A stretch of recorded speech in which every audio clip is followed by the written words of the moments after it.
Bonjour à tous, bienvenue sur la radio de l'événementiel où on répond aux questions des auditeurs concernant tous les métiers de l'événementiel et je crois qu'on a une question de Jean-Bernard.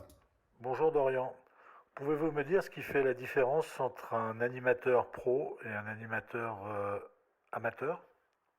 Merci pour Alors votre c'est une réponse. excellente question. Merci Jean-Bernard d'avoir posé cette question qui va me permettre de répondre définitivement à ce débat.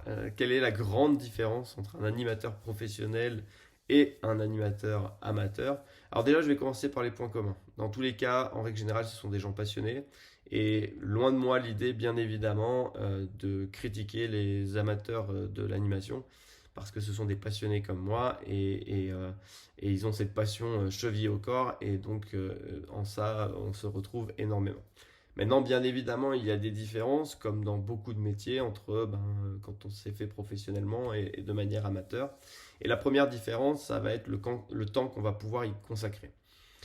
Bien évidemment, un professionnel, n'ayant que cela comme activité, va pouvoir y consacrer tout le temps nécessaire de préparation et de prestation, de manière à proposer une prestation de qualité. Et puis surtout, le professionnel ne va faire que ça, ou du moins va multiplier peut-être les activités dans le domaine, mais donc du coup va engranger énormément d'expérience et donc au fur et à mesure, forcément, va pouvoir proposer des prestations de plus en plus abouties et de meilleure qualité systématiquement. Donc ça, c'est la grande différence. J'ai eu, moi, dans ma phase d'activité professionnelle, une période où j'avais un peu moins de temps à consacrer à mon activité d'animateur, puisque j'étais salarié à côté.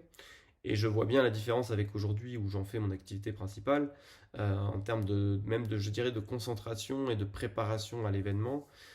Ça fait vraiment toute la différence. Et puis je vous parlais de temps nécessaire, et ça c'est la deuxième grande force du professionnel, et j'ai presque envie de dire, je la mettrais en premier finalement dans la plus-value du professionnel par rapport à l'amateur. Ça va être vraiment concernant l'expérience du professionnel. Moi aujourd'hui, avec l'expérience que j'ai, et qui est encore en plus assez jeune, je suis capable tout de même d'essayer de déterminer le temps le plus juste de préparation pour un événement. Ce qui va permettre finalement d'avoir peu de surprises sur le prix final, dans un sens comme dans l'autre. Combien de fois des amateurs de l'animation proposent un tarif et puis se retrouvent à facturer ce tarif-là pour éviter les mauvaises surprises pour leurs clients et se retrouvent eux finalement à perdre de l'argent parce qu'ils n'ont pas pris en compte les déplacements, ils n'ont pas pris en compte que ça allait prendre plus de temps que prévu de préparation et ainsi de suite et ainsi de suite. Donc ça c'est la première chose. Et puis pour le client aussi, puisque finalement certains amateurs pourraient faire le choix de répercuter ce temps en disant finalement ça a pris plus de temps que prévu, que bien évidemment ce temps doit être rémunéré, mais que malheureusement le client ne l'avait pas prévu et donc ça fait une mauvaise surprise à la fin. Donc moi aujourd'hui j'arrive plus ou moins, parce que bien évidemment on apprend tous les jours, mais j'arrive plus ou moins déjà à déterminer un temps de préparation moyen qui correspond plus ou moins et qui permet d'avoir une idée du tarif. Après ça peut arriver effectivement que voilà, qu'il y ait des surprises et des choses qui se rajoutent, et donc ça peut effectivement rajouter du temps facturable pour le client ou réduire le temps, et à ce moment-là c'est plutôt une bonne nouvelle pour le client et y compris pour le professionnel puisque c'est du temps de gagner dans tous les cas. Donc ça c'est vraiment la chose la plus importante, je dirais, c'est cette expérience. Et bien évidemment, le professionnel va mettre toutes ces expériences au service de la prestation. Et donc pour vous donner un exemple concret, j'ai été contacté récemment pour animer une sorte de débat public, de forum public auprès d'une commune. Donc bien sûr pour des raisons de confidentialité, je ne citerai pas le nom de la commune, mais peu importe. Et donc c'est un débat qui va durer à peu près 2 heures. Et donc ce débat va nécessiter, à mon avis, en moyenne à peu près 5 heures de préparation. Alors après, ce temps de préparation, ce qui est plutôt agréable et bien pour le client aussi, c'est que c'est aussi un levier finalement pour, d'une certaine manière, réduire le budget de la prestation. Puisque si je prévois 5 heures de préparation de base, mais que le client me dit, écoutez, nous, nos équipes peuvent vous fournir un document assez bien travaillé avec toutes les recherches sur les problématiques de la commune, sur les questions un petit peu épineuses qui pourraient arriver sur le jour de la prestation.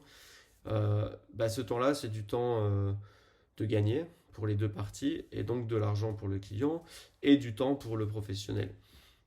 Et donc typiquement, voilà, ça permet d'avoir un levier aussi qui permet de réduire les coûts pour le client. Et donc ça, c'est vraiment le sur-mesure qui le permet et l'expérience du professionnel. Euh, le professionnel n'est pas là pour matraquer son client, enfin en tout cas, c'est pas du tout ma vision des choses. Et donc moi, ça serait plutôt voilà, d'essayer de trouver le prix le plus juste pour tout le monde. Et puis après, de bien sûr rester en discussion avec le client pour s'il venait à rajouter du travail supplémentaire ou en réduire pour X raisons.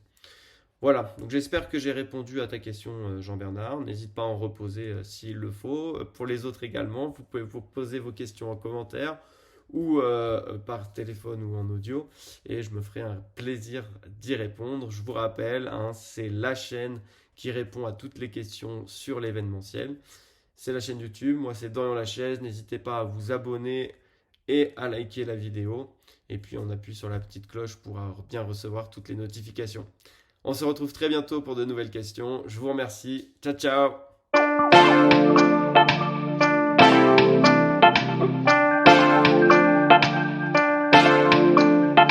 Et surtout, n'oublie pas de t'abonner ou bien de liker un pouce bleu, ça fait toujours plaisir.